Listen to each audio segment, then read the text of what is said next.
Alors le droit maintenant, le temps passe et je vois que j'ai encore combien de temps? Un bon quart d'heure. Voilà. Merci pour les 5 de plus. Le droit. Alors, si vous m'avez suivi jusqu'à ce moment, donc là c'est une analyse un petit peu de la structuration de cette notion du phénomène de l'entreprise dans les sciences sociales. Toutes été à leur manière, se sont posées des questions différemment. Le droit. Alors le droit, c'est effectivement, le droit va organiser une énorme ambiguïté. Mais mettez-vous à la place des juristes. Les sociétés, les associations de marchands, ils savent ce que c'est. Les associations de producteurs, ils ont su ce que c'était, et c'est des métiers, c'est des corporations.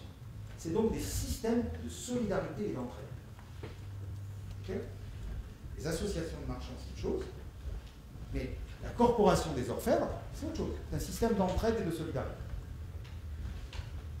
Arrivent des collectifs qui vont non seulement commencer à associer ces deux mondes, les régimes de la production et les régimes de l'échange marchand, mais qui, en plus, vont aller demander de l'épargne au public. Donc, pour comprendre cette espèce d'extraordinaire montage qu'on a fait, hein, les juristes, ils ont répondu, ne leur jetons pas non plus la pierre, ils ont répondu aux besoins du temps. Mais du coup, ils ont organisé l'ambiguïté. Une extraordinaire ambiguïté, d'ailleurs, je vais vous donner quelques exemples de cette ambiguïté. Alors d'abord, en droit, l'entreprise n'existe pas. Alors ça, si vous en doutez, je vous renvoie vraiment à tous les grands juristes, à Noun, à Suppiot, à Lyon-Camp. Ils vous diront, l'entreprise est un mot que les juges ajoutent ou utilisent pour interpréter le code du travail en faveur du salarié. Parce qu'avec la notion d'entreprise, l'employeur est soumis à prouver qu'il organise.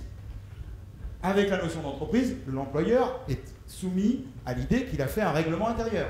Avec la notion d'entreprise, donc en fait, c'est des juristes du travail qui se sont emparés de la notion et ont fait une jurisprudence de la notion d'entreprise pour défendre une série d'idées. J'ai évoqué ces deux droits étranges. Et enfin, le sommet, c'est le statut et de l'actionnaire et du dirigeant. Alors là, c'est le sommet. Pourquoi? Parce que, comme vous le savez, on déroge à toutes les règles de droit en donnant à l'actionnaire un principe de propriété sur son titre, mais aucune responsabilité. Toutes les règles de droit sont dérogées. La théorie de la propriété, c'est la responsabilité. Donc on invente cette fameuse responsabilité illimitée, en quelque sorte, créer cette... Mais du coup, vous voyez bien, par exemple, comme il n'est pas responsable, il y a une difficulté de droit majeure, c'est que signifie son vote.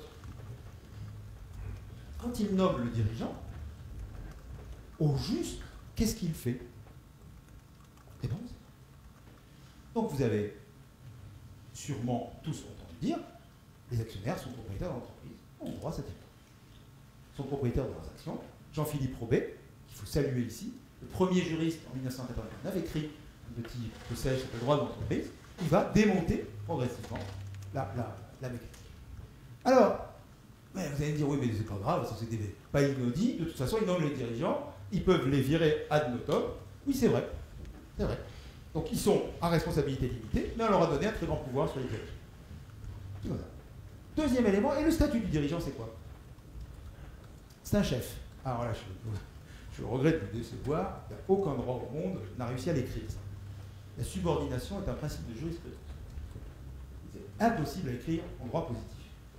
Pourquoi? Parce que vous êtes en démocratie et que l'idée que vous puissiez vous subordonner nous ramènerait à l'employé de maison. Donc, on ne peut pas. Donc, qu'est-ce qu'on fait? Eh bien, on laisse. On garde le principe de subordination, mais on se dit qu'on le tempérera avec une série d'éléments. Mais ce n'est pas le plus important c'est le statut du dirigeant. Est-ce qu'il est, et j'imagine que vous allez tous dire, il y a des économistes qui écrivent partout, il est un agent des actionnaires. Faux et archi-faux. Un agent supposerait, ça c'est, alors je vous demande de vérifier si vous ne le croyez pas, c'est le barreau de New York qui a pris la peine, après la crise, d'écrire une critique fondamentale de la théorie de l'agence. En disant, mais qu'est-ce que c'est que ce contrat que les gens décrivent? Il n'y a pas de contrat possible entre un actionnaire et un dirigeant. Vous savez pourquoi il n'y a pas de contrat possible? Parce que le dirigeant peut aller en prison. pas l'actionnaire. Donc en fait, il n'y a pas de commission. Mais le droit n'a pas voulu l'écrire comme ça. Ce qui fait qu'on a fait semblant que c'est un droit de la représentation, c'est-à-dire qu'il représente, mais ce ne peut pas être une représentation. Si c'était une représentation, on mettrait tous les actionnaires en prison après la Louisiane. Donc ça ne peut pas être un droit de la représentation. Alors qu'est-ce que c'est? Eh bien, on n'a pas tranché. C'est-à-dire, vous voyez que le phénomène entreprise, le phénomène d'une autorité dans l'entreprise, n'a pas été. Donc la corporate governance, on peut dire qu'elle avait un boulevard devant elle, c'est-à-dire qu'elle n'avait aucun corpus, le droit l'autorisait, je dirais, il lui permettait de dire ce qu'elle avait à dire, en disant au fond, c'est au public d'interpréter ce droit, à vous d'interpréter. Et ce qui est formidable, je veux dire, par exemple, c'est pas un secret, Gallois vient à une de nos premières réunions et il entend les actionnaires ne sont pas propriétaires de l'entreprise. Alors je vous signale par exemple que bon, si vous aimez les... Alors en anglais, il y a une subtilité. Parce qu'il y a ownership et property. Alors je ferme la parenthèse. Je vous dis, nous en sommes bien conscients. C'est deux notions sur lesquelles on peut jouer. Mais en gros, Gallois nous dit, des boutonneries, les actionnaires sont propriétaires de l'entreprise. Je l'ai appris récemment qu'il a réfléchi et dit, oui c'est vrai, ça tient pas. Et c'est vrai que ça ne tient pas, de toute façon ça ne tient pas en droit, mais ça n'a pas d'importance puisqu'on leur a donné des pouvoirs équivalents à ce qui serait une pleine propriété s'il en avait. Mais un actionnaire ne peut pas venir et dire, cette chaise est à moi, c'est mon entreprise, cette chaise est à moi, je veux la vendre tout de suite.